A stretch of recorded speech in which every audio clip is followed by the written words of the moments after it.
तो हेलो दोस्तों, मैं दीपांशु कुमार, आप सबका प्यारा भाई। आज से यूट्यूब पर भी आज हम सीखने वाले हैं क्लास 10 साइंस के बहुत ही महत्वपूर्ण सवाल और कि सिद्ध करें कि अवतल दर्पण में F = R/2। अर्थात कहने का मतलब है कि हमें सिद्ध करना है कि किसी अवतल दर्पण में जो फोकस दूरी होती है वह वक्रता त्रिज्या की आधी होती है या फिर वक्रता त्रिज्या जो होती है वो फोकस दूरी की दुगनी होती है। तो सिद्ध करने से पहले सबसे पहले हम लोग क्या करेंगे, एक अवतल दर्पण का चित्र बनाएंगे। तो चलिए एक अवतल दर्पण का चित्र बनाते हैं। तो मान लेते हैं यह एक अवतल दर्पण है जिसका हम नाम दे देते हैं M और N। अवतल दर्पण बनाएंगे। सबसे पहले हमने एक अवतल दर्पण बनाया M और N।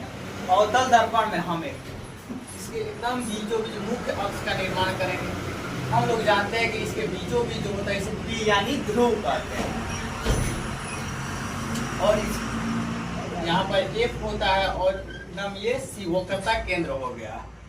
अब हम लिखेंगे इसमें क्या, प्रूव्ड करने से पहले कि माना M और M' एक अवतल दर्पण है।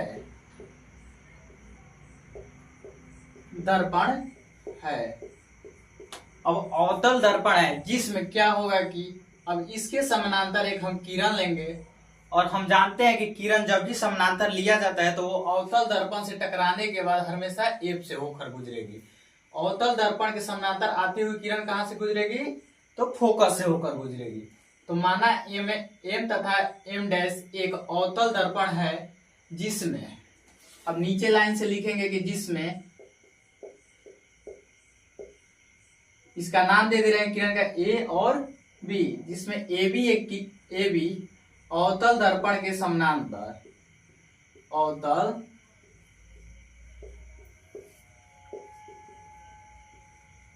समांतर एक किरण है।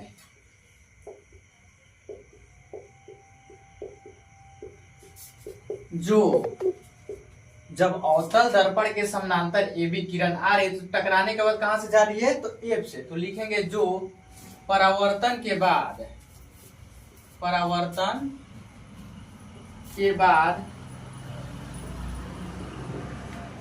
कहां से, तो फोकस से गुजर रही है, यानी कि F से होकर गुजर रही है।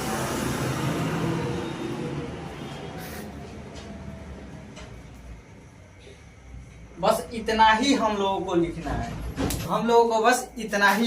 बाकी सब का क्वेश्चन सिर्फ फिगर की सहायता से ही हम बना लेंगे। और इतना लिख लिए कि माना M' एक अवतल दर्पण है जिसमें AB किरण परावर्तन के बाद कहां से गुजर रही है, तो फोकस से गुजर रही है। और हमें सिद्ध क्या करना है, तो लिखेंगे हमें सिद्ध करना है। इसमें हमको क्या सिद्ध करना है, तो सिद्ध करना है कि F = R/2। यहाँ पर हम लोग लिखेंगे F = R/2। सिंपल हमको यही सिद्ध करना है, ठीक है। यहाँ पर एक अवतल दर्पण दिया हुआ है जिसमें M और M' अवतल दर्पण। सिंपल लिखना है कि माना M और M' अवतल दर्पण, AB के और अवतल दर्पण के मुख्य अक्ष के समानांतर एक किरण खींचता है, जिसमें लिखेंगे कि AB मुख्य अक्ष के समानांतर आती एक किरण है। और मुख्य अक्ष के समानांतर जब भी किरण जाएगी तो कहां से लौटेगी, तो फोकस से। तो AB किरण जो गई है वो फोकस से लौट रही है। अब हम इसमें रचना करेंगे। यहाँ पर लिखेंगे कि रचना।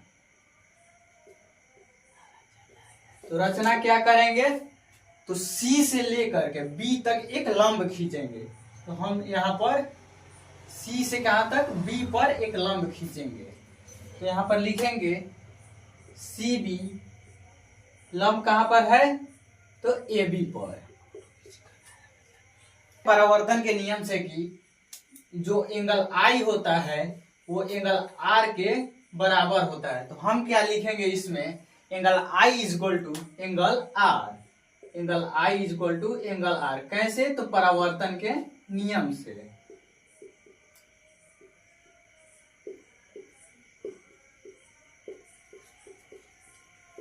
परावर्तन के नियम से। अब देखिए एंगल आई और एंगल आर तो बराबर। अब यहाँ पर हमको क्या दिख रहा है, ये ए बी को ध्यान से देखिए और फिर यहाँ से सीसी को, तो ये क्या हो जाएगा, ये एंगल आई और एंगल यहाँ पर मान लेते हैं कि यहाँ पर भी आर मान लेते, तो यहाँ पर एंगल आई और एंगल आर बराबर हो जाएगा। कैसे बराबर होगा, तो एकांतर कोण यहाँ पर बन रहा है। कौन सा कोण, एकांतर कोण। तो लिखेंगे angle I is equal to पुनः एंगल आर, कौन सा कोण, एकांतर कोण।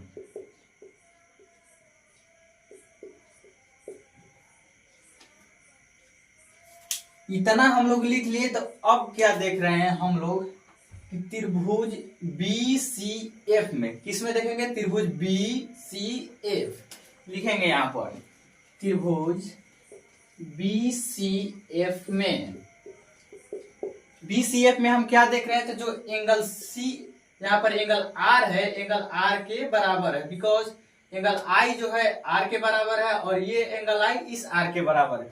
तो इससे हमें पता चलता है कि एंगल आर जो है इस एंगल आर के बराबर है। तो बी सी एफ में क्या है, जब ये कोण बराबर है, एंगल आर का कोण कौन हो, भुजा कौन सी हो गई, तो बी एफ, और इस एंगल आर की भुजा कौन सी हो गई, सी एफ। तो त्रिभुज बी सी एफ में हमको पता चल रहा है कि B F is equal to C F. B F बराबर क्या है, सी एफ। क्या हो गया, इसको हम समीकरण 1 मान लेते हैं।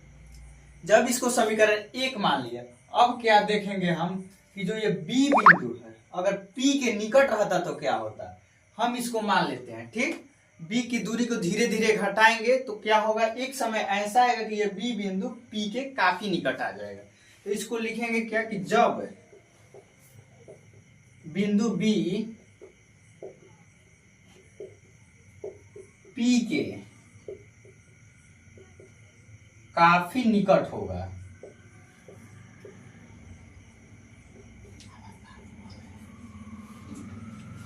ये बी बिंदु है, बी बिंदु जब पी के काफी निकट हो जाएगा, इसके दूरी को घटाते जाएंगे तो एक समय ऐसा है कि बी बिंदु पी पर आ जाएगा।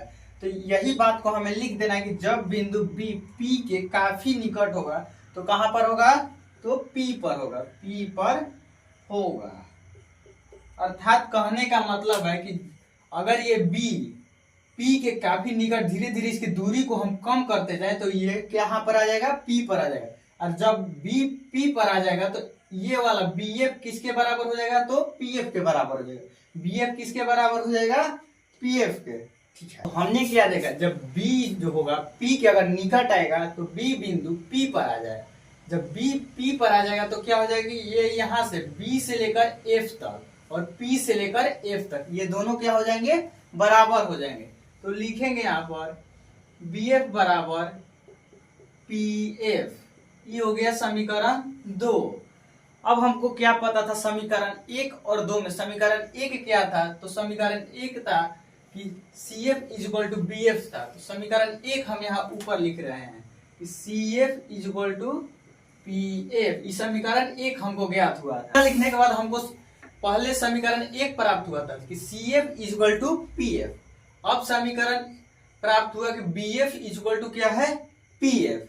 तो क्या करेंगे अब बताइए आपको, ये C से लेके P तक की दूरी को क्या बोला जाता है, तो R बोला जाता है। और F से लेके P तक की दूरी को क्या बोला जाता है, तो फोकस दूरी यानी F। यहाँ पर अब लिखेंगे, अगर हमको CF निकालना होगा, लिखें यहाँ पर CF। अगर CF निकालना होगा तो हम किसको किसको जोड़ेंगे, अगर C से लेके P तक की दूरी निकालना होगा तो किसको किसको जोड़ेंगे, तो सी एफ प्लस में पी एफ। यहां पर लिख दे रहे हैं सी एफ प्लस में पी एफ। ठीक है, इतना कर दिए। अब हमको बताइए कि जो सी एफ है वो किसके बराबर है, सी एफ तो पी एफ के बराबर है। तो क्या हम सी एफ के जगह पे पी एफ लिख सकते हैं, तो आंसर रहेगा हाँ। तो C P is equal to P F plus P F. यहाँ पर सी एफ के जगह पे हम लोग क्या लिख दिए, पी एफ। अब यहां पर देखिए सीपी, सीपी यानी सी से लेकर पी तक की दूरी को क्या बोलते हैं, तो R. R is equal to P से लेकर एफ तक की दूरी को क्या बोलते हैं, तो एफ प्लस में फिर पी से लेकर दूरी को एफ लिख देंगे। आर इज इक्वल टू क्या हो जाएगा, 2f, या F is equal to R by 2। यही तो हमको लाना था और हमने प्रूव कर दिया बहुत ही सिंपल तरीके से। अगर आपको ये वीडियो अच्छी लगे तो इसको लाइक करें और चैनल को सब्सक्राइब जरूर करें। धन्यवाद।